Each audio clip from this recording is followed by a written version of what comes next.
चलें जनाब, अल्लाह ताला के नाम से स्टार्ट करते हैं। आज हम education lecture number 11 and today's we are going to talk about the factors outside the school, कि how these outside the school factors में कंट्रीब्यूट टू एजुकेशन अटेनमेंट। इससे पहले वाले लेक्चर में हमने डिस्कस किया था मटीरियल एक्सप्लेनेशंस को, और हम आज की क्लास में डिस्कस करेंगे कल्चरल एक्सप्लेनेशंस के, कि हाउ दीज कल्चरल एक्सप्लेनेशंस में कंट्रीब्यूट टू एजुकेशन अटेनमेंट, और इसके बाद हम डिस्कस करेंगे स्पीच कोड्स को। ठीक है जी। तो आज के लेक्चर के अंदर हम इस पर्टिकुलरली एरिया को डिस्कस करेंगे जिसमें हम बात करेंगे how these cultural explanations and cultural factors में कंट्रीब्यूट टू एजुकेशनल अटेनमेंट। तो इसका सवाल एग्जाम में कई मरतबा आ भी चुका है कि evaluate the view that the cultural factors are the core factors behind education attainment. इसके थीसिस में यानी कि फॉर में कल्चरल एक्सप्लेनेशंस आ जाएंगी सारी, इसके सारे थ्योरिस्ट आएंगे, और अगेंस्ट के अंदर हमने मटीरियल एक्सप्लेनेशंस की बात करेंगे, स्पीच कोड्स की बात करेंगे, फैक्टर्स इनसाइड द स्कूल की भी हम बात करेंगे। तो जनाब ये बड़ा ही इंपॉर्टेंट सवाल है और बड़ा ही इंपॉर्टेंट टॉपिक है आज का। चलें जनाब स्टार्ट करते हैं। इसके अंदर हम बुक को भी रेफ़र करेंगे और बुक की भी चीज़ों को अंडरस्टैंड करते हुए आगे जाएंगे। इससे पहले वाले लेक्चर के अंदर मैंने मटीरियल एक्सप्लेनेशंस की बात की थी, जिसमें हमने डॉगलस की बात की थी, रामचंद्रन के आर्गूमेंट्स की बात की थी, और हमने आइडेंटिफिकेशन किया था काफ़ी सारे आर्गूमेंट्स का, like diet issues, private study facilities, और क्या कहते हैं कम्युनिटी इशूज़। इन तमाम चीज़ों को हमने हाईलाइट किया था कि which could be the identification point related to the material explanations. ठीक है जी।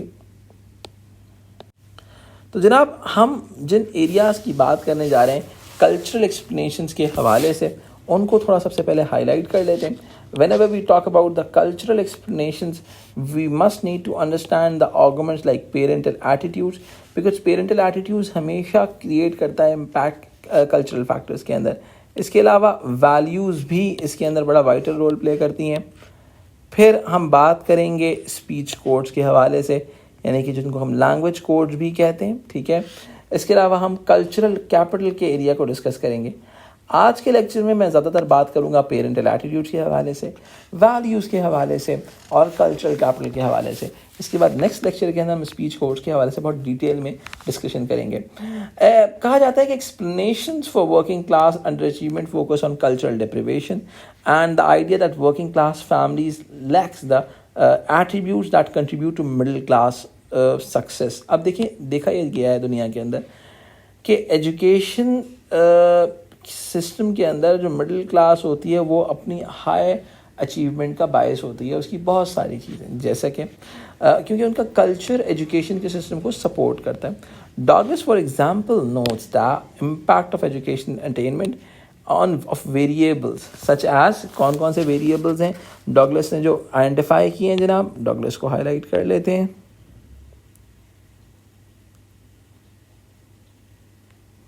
डॉगलस ने क्या बात की है हमारे साथ, पेरेंटल एटीट्यूड्स की, express in terms of levels of encourage. मैंने आपसे पहले भी कहा था, देखिए आपने आइडेंटिफिकेशन पे नहीं रुकना, आपने डेफिनेट सी बात करनी है हाउ दिस कल्चरल फैक्टर में कंट्रीब्यूट टू एजुकेशनल अचीवमेंट। आपने एजुकेशन अचीवमेंट के साथ ज़रूर लिंक करना है इसको। Parental attitude express in terms of level of encouragement and interest in child education. जो मिडिल क्लास पेरेंट्स होते हैं, कई मरतबा अपर क्लास पेरेंट्स भी होते हैं, वो चाइल्ड एजुकेशन के अंदर बड़ा वाइटल रोल प्ले करते हैं और वो उनका इंटरेस्ट होता है उसके अंदर। मैं आपको बहुत सिंपल सी बात बताऊं, if you talk about Karachi, मेरा कराची का एक्सपोजर एजुकेशन के हवाले से, वो तमाम बच्चे जो बहुत ही अच्छे स्कूल्स में पढ़ते हैं, उनके पेरेंट्स को इनफैक्ट बच्चों के चैप्टर नेम्स तक पता होते हैं, उनको ये तक पता होता है इनफैक्ट ए लेवल्स के अंदर भी कि हमारे बच्चे ने कितने चैप्टर्स पढ़ लिए हैं, कौन सा चैप्टर इसका अच्छा है, कौन सा चैप्टर बुरा है। इट मीन्स कि उनका इंटरेस्ट होता है चाइल्ड एजुकेशन के अंदर। दूसरा जो कल्चरल फैक्टर होता है वो होता है family size. Larger working class families mean fewer parental resources for each child. ठीक है। फैमिली साइज का इम्पैक्ट जाहिर सी बातें होगा। Position within the family, older children tend to achieve more than younger members of large families. यानी कि देखो इसका मतलब क्या है कि अगर आप फर्स्ट चाइल्ड थे तो आपको ज़्यादा अटेंशन मिलेगी rather than the last child. ठीक है। Limited deficient care of babies and large families. Working class families का जो साइज होता है वो बहुत ज़्यादा होता है। ठीक है। बहुत ज़्यादा फैमिली मेम्बर्स एग्जिस्ट करते हैं। तो क्या होता है, डेफिशिएंट केयर डेवलप हो जाती है, सही है। सोशल एंड इकोनॉमिक रिसोर्सेज कम होते हैं एक चाइल्ड की डेवलपमेंट के लिए। तो ये आपके डॉगलस के आर्गुमेंट्स आ गए, ठीक है। Parental attitude, family size, position within the family and limited care of babies, ये सारे वो आर्गुमेंट्स हैं। अगर आप चाहें तो उनको अपने पास अलग से लिस्ट डाउन भी कर सकते हैं, जो डॉगलस के साथ आप लिंक कर सकते हैं। इसके बाद cultural deprivation has two main applications in terms of achievement, ठीक है। ये बहुत ही इंपॉर्टेंट चीज़ है जो इसको हम आगे जाके डिस्कस करने जा रहे हैं। ये दोनों आर्गूमेंट्स बहुत ही क्लासिक आर्गूमेंट्स हैं जो हम आगे जाके, ये स्पीच कोड वाला आर्गूमेंट के पर मैं प्रॉपर एक लेक्चर आपसे शेयर करूंगा, लेकिन ये दोनों आर्गूमेंट्स बड़े ही वाइटल आर्गूमेंट्स हैं। Working class children meet encounter difficulties adjusting to the middle class norms. अब प्रॉब्लम क्या है भाई, देखिए जनाब, आपका है एक वर्किंग क्लास किड, ठीक है।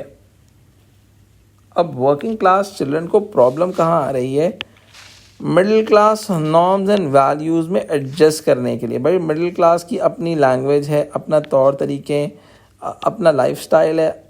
अब वर्किंग क्लास का एक अपना लाइफस्टाइल है। अब एजुकेशनल अटेनमेंट के लिए, क्योंकि टीचर्स का जो बैकग्राउंड नॉर्मली मिडिल क्लास से होता है, तो इसके इन दोनों के अंदर एक क्लैश ऑफ आइडियाज़ एग्जिस्ट करता है कि एक वर्किंग क्लास चिल्ड्रन है जो, जबकि वो middle class values and norms देखता है, तो वो तो परेशान हो जाता है कि how I am going to adjust in this. कहता है, Bernstein argued that the working class restricted speech codes clashed with the elaborated speech codes of the middle class। अब यानी कि इसको आसान अल्फाज में भी मैं समझाऊंगा, इसके बारे में मैं तो नेक्स्ट लेक्चर पूरा दूंगा कि भाई आपकी जो लैंग्वेज, जिस लैंग्वेज में मिडिल क्लास बात करती है, उस लैंग्वेज में आपकी वर्किंग क्लास बात नहीं करती। जब वो वर्किंग क्लास बात नहीं करेगी तो डेफिनेट सी बात है उनको डिस्करेज कंसिडर किया जाएगा, उनको कल्चरली डेप्रिवेटेड कंसिडर किया जाएगा। This in turn influence the teachers assessments. Middle class students able to express themselves in the language of education, यानी कि वो जिस लैंग्वेज में बात करते हैं वो तहजीब याफ्ता लैंग्वेज, या जो सोसाइटी की डेवलप्ड तहजीब याफ्ता होती है, यानी कि सोसाइटी की मेंटली कंस्ट्रक्टेड एक तहजीब याफ्ता लैंग्वेज होती है, ठीक है। Work consequently over represented in top stream sets and bands, यानी कि वो बच्चे जिनको बात करने की तमीज़ होती है, जो वो लैंग्वेज यूज़ करते हैं जो स्कूल एक्रेडिएट करता है, डेफिनेट सी बात है उनको जो है टॉप स्ट्रीम्स में रखा जाता है, उनको बेटर सेट्स यानी कि सब्जेक्ट सेट्स में प्लेस किया जाता है, उनको हायर बैंड्स दिए जाते हैं, उनको स्कूल प्रेजेंटेशंस में पार्ट दिया जा रहा होता है, उनको हायर स्टेटस दिया जाता है। बहुत ही सिंपल सी एग्जांपल है कि भाई ज़्यादातर स्कूल्स के अंदर जो बच्चे हेड बॉय बनते हैं उनके अंदर ये एलैबोरेटेड कोड वाला एलिमेंट बहुत ज़्यादा होता है। वो वही उसी लैंग्वेज में बात करते हैं जिस लैंग्वेज में स्कूल एक्रेडिएट करता है। Like in Pakistan most of the schools, जो अच्छे स्कूल्स होते हैं, दे एक्रेडिएट द इंग्लिश लैंग्वेज। अब वो एक ऐसा बच्चा जो अच्छी इंग्लिश बोल सकता है, जिसकी कम्युनिकेशन पावर ज़्यादा अच्छी है, उसको तमीज़ तहजीब है, वही यानी कि he is following the elaborated code, तो डेफिनेट सी बात है इनकरेज किया जाएगा उसको हायर स्टेटस के लिए। दूसरा एलिमेंट जो हमारे कल्चरल एक्सप्लेनेशंस में आता है, that is all about the wider economic pressures in the family life result in the working class children leaving school at the earliest opportunity. Parental attitudes and economic pressures combine to create a tendency towards immediate gratification। अब ये मैं आपको ज़रा समझाऊंगा ये immediate gratification कैसे कहते हैं। अगर आप आसान वर्ड्स में अपने पास लिखना चाहते हो तो साइड पे कहीं पे लिख लें, स्टॉप स्टडिंग स्टार्ट वर्किंग, ठीक है। यानी कि आप पढ़ाई छोड़ देते हो और काम करना शुरू कर देते हो। इस चीज़ के पीछे इकोनॉमिक फैक्टर एलिमेंट भी होता है, लेकिन कल्चरल एलिमेंट बहुत ज़्यादा होता है। कई मरतबा मिडिल क्लास फैमिलीज़ इनकाउंटर होती हैं कोई फाइनेंशियल क्राइसिस के अंदर, उनकी कोशिश ये होती है कुछ भी हो जाए, ठीक है, वो अपने बच्चों को पढ़ाना नहीं छोड़ते, कभी पढ़ाना नहीं छोड़ते। मैं पिछले दिनों एक वीडियो देख रहा था, आप चाहें तो वो भी देखिएगा। पाकिस्तान के एक राइटर थे, ब्यूरोक्रेट थे, आशिर अजीम उनका नाम था, ठीक है। आप उनको इंटरनेट पे सर्च भी कर सकते हैं। उनकी मैं लाइफ हिस्ट्री देख रहा था। उनके ऊपर उन्होंने पाकिस्तान के अंदर पाकिस्तान कस्टम्स के अंदर एक सॉफ्टवेयर बनाया था, और चूंकि वो सॉफ्टवेयर सबके खांचे बंद कर देता था, सबकी 2 नंबर की कमाई बंद कर देता था, तो उनके ऊपर ही एलिगेशन लगा दी गई कि भाई आपने करप्शन की है, दिस एंड दैट, उनके ऊपर और उनकी बड़ी कोई कैपेबल किस्म की टीम के ऊपर, ठीक है। और उनकी सैलरी बंद हो गई, उनकी इनकम सोर्सेज बंद हो गई। तो उन्होंने बताया कि भाई उन लोगों ने, चूँकि आप जाहिर सी बात है वो मिडिल क्लास फैमिलीज़ हैं, पढ़े लिखे लोग हैं, उनके नज़दीक बच्चों की पढ़ाई बहुत इंपॉर्टेंट थी। तो मैंने उनकी पूरी लाइफ स्टोरी देखी तो उन्होंने बताया कि किस तरीके से वो उनके और उनके जितने भी कुलीग जिनके ऊपर वो एलिगेशंस लगाए गए थे जो बाद में गलत साबित हुए, उस पूरे तकरीबन 8-10 साल का टाइम पीरियड था उन लोगों के ऊपर, बड़ा मुश्किल टाइम पीरियड था। तो उन लोगों ने बेचारों ने अपने बच्चों की पढ़ाई कैसे रखी, बहुत सारे लोगों ने होम स्कूलिंग कराई अपने बच्चों को, सही है, because they were not able to afford the fees, ठीक है। यानी कि मिडिल क्लास पेरेंट के लिए सबसे इंपॉर्टेंट चीज़ क्या है कि वो इमीडिएट ग्राटिफिकेशन अपने बच्चे को बचाता है। वो चाहता है कि मेरा बच्चा किसी भी हाल में वो मेरा बच्चा पढ़ सके। लेकिन जब वर्किंग क्लास की बात होती है तो उनका कल्चर होता है किसी भी तरीके से इसकी पढ़ाई छुड़ाओ, उसको मैकेनिक की दुकान पर बैठाओ जाके। This has traditionally involved males moving into the full-time manual work and females into the part-time work and having a family on their own. In contrast, the middle-class families are future-oriented and children tend towards a deferred gratification. इसका मतलब क्या होता है, अगर आसान words में लिखना चाहें अपने पास साइड पे लिख लें कि first study and then work. They see education as a means to an end of higher status employment. Gottman and Gregg found that around 80% of the most affluent mothers assume that their child would go to university, while 40% of the least affluent mothers hoped their child would go to university. यानी कि जो ऐसी mother's होती हैं जो influence इनकी capability होती है वो 80% चाहती हैं, 40% चाहती हैं दे जस्ट होप कि उनका बच्चा यूनिवर्सिटी जाए. They also found that the children from poor families believed that they were less academic and were consequently less concerned about doing well academically. यानी कि उनको यानी कि जो वर्किंग क्लास के बच्चे होते हैं वो एक अज्यूम कर लेते हैं कि they are not good in education, सही है, तो वो एकेडमिक्स पे इतना फोकस भी नहीं करते as compare to middle class. Middle class का बच्चा ग्रेड्स भी बुरे ला रहा होगा लेकिन उसकी पढ़ाई कंटिन्यू रखी जाती है बिकॉज उसकी कल्चर के अंदर ये चीज़ मौजूद है कि मुझे अपनी पढ़ाई को किसी भी हाल में कंप्लीट करना है. तो ये बड़ा ही इंपॉर्टेंट एलिमेंट होता है डेफर्ड ग्रेटिफिकेशन का. It's more cultural. मैंने क्या कहा, ये बहुत सारे बच्चे इसको मटेरियल के साथ भी लिंक कर सकते हैं, करते भी हैं, लेकिन ये एक्चुअली जो इसका जो एसेंस है वो एक कल्चरल एस्पेक्ट के ऊपर है रादर देन जो कि जिसको हम पेरेंटल एटीट्यूड में काउंट करते हैं कि भाई how the parents are contributing towards education, कि वो एक अपना कल्चर लेके आते हैं और उस कल्चर के साथ कंट्रीब्यूट कर रहे होते हैं. The development of different class structures built around different norms, values, beliefs and attitudes flows from material advantage and disadvantage. यानी कि भाई देखो कल्चर्स का लिंक यहाँ पे हमने किया कि culture are link with the material, ठीक है. For the middle classes education qualification are important way of reproducing individual class positions, ठीक है.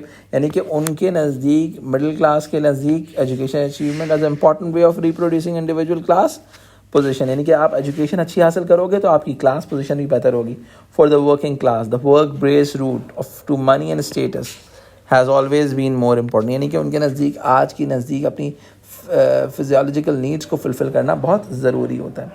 Marxist argue that the education systems are dominated by middle class norms, values, beliefs and ideologies, ठीक है. Marxist को कहता है कि भाई education system जो है वो middle class values and norms and beliefs पे चलता है, ठीक है. While some working class subcultural groups succeed by adapting successfully to this environment. यानी कि मार्क्सिस्ट को ये लगता है कि जब तक आप मिडिल क्लास एनवायरनमेंट के साथ कन्फॉर्मिस्ट नहीं होंगे एजुकेशन सिस्टम आपको एक्सेप्ट नहीं करेगा. Underachievement is by the product of rejecting school values through things such as staying away from the schools and exclusion. यानी कि अगर आप इन वैल्यूज़ को एक्सेप्ट नहीं करोगे तो डेफिनेट सी बात है स्कूल आपको निकाल के बाहर फेंकेगा. An alternative explanation involves situational constraints. Working class children find it more difficult to translate values into social behavior. By extension education qualifications. ठीक है, अब बहुत सिंपल सी बात है कि वर्किंग क्लास जो चिल्ड्रन होते हैं उनके लिए बड़ा डिफ़िकल्ट होता है कि स्कूल की वैल्यूज़ को अडॉप्ट कर सकें. भाई स्कूल उनको बोलता है कि भाई क्या करो, बहुत सिंपल सी बात है, स्कूल कहता है भाई क्राइम नहीं करो. मैं वही वाली बच्चा जिसकी मैंने आप लोगों को मटीरियल वाले लेक्चर में एग्जांपल दी थी कि एक बच्चा जिसके लिए रोल मॉडल क्रिमिनल्स हैं, ठीक है. तो अब वो तो स्ट्रीट कल्चर का बाय प्रोडक्ट है, ठीक है. वो बच्चा जो है वो तो सारा टाइम इसकी स्ट्रीट पे घूमता रहता है, क्रिमिनल्स को देखता रहता है. अब जब वो क्रिमिनल्स को देखता है और स्कूल बोलता है भाई क्राइम करना बुरी बात है, तो वो बच्चा तो पागल हो जाएगा, बोलेगा भाई मैं करूँ तो क्या करूँ, ठीक है. As Westgard and Ressler argue that while working class parents have a high increasing interest in their children's education, they lack the means to translate that interest into effective influence on the children's behalf, ठीक है. कि working class parents का जो है बहुत interest होता है but उनकी चूंकि अपनी कोई कल्चर नहीं होता, अपनी कोई वैल्यूज़ नहीं होती, तो वो उसको ट्रांसलेट नहीं कर पाते. Middle and upper class parents invest heavily in their children education. भाई अब वो किस तरह से इन्वेस्ट करते हैं, इस बात को समझना बड़ा ज़रूरी है. इकोनॉमिक इन्वेस्टमेंट करते हैं कि भाई प्राइवेट एजुकेशन देंगे, ट्यूशन देंगे, बच्चा बुरा चल रहा है, जान लगा देंगे उसके ऊपर, किसी तरीके से ये पास कर जाए. इमोशनल इन्वेस्टमेंट क्या होती है? Middle class parents bring able to influence the focus and direction for the children's education decisively. यानी कि भाई उनके एजुकेशन के हवाले से एफर्ट किया जाता है. Mother's in particular invest time and effort in their children's education. This emotional labor includes not just help with the homework, but also making sure that the school is providing appropriate levels of support, teaching and testing. यानी कि school को भी देखा जाता है कि school is providing good support or not at all. ठीक है, तो ये एक बड़ा इंपॉर्टेंट एलिमेंट होता है हमारे पास, जिसके थ्रू हमने एक्सप्लेन किया कि हाउ द कल्चरल फैक्टर्स में कंट्रीब्यूट टू एजुकेशनल अटेनमेंट. ठीक है जी, तो हमने अभी तक यहाँ तक के लेक्चर के अंदर क्या डिस्कस कर लिया? मटेरियल फैक्टर्स को डिस्कस कर लिया है, और हमने अभी तक कल्चरल फैक्टर्स को डिस्कस कर लिया है. इसके बाद नेक्स्ट लेक्चर के अंदर हम स्पीच कोड्स के एलिमेंट को हाईलाइट करेंगे. Have a great day, see you in the next lecture.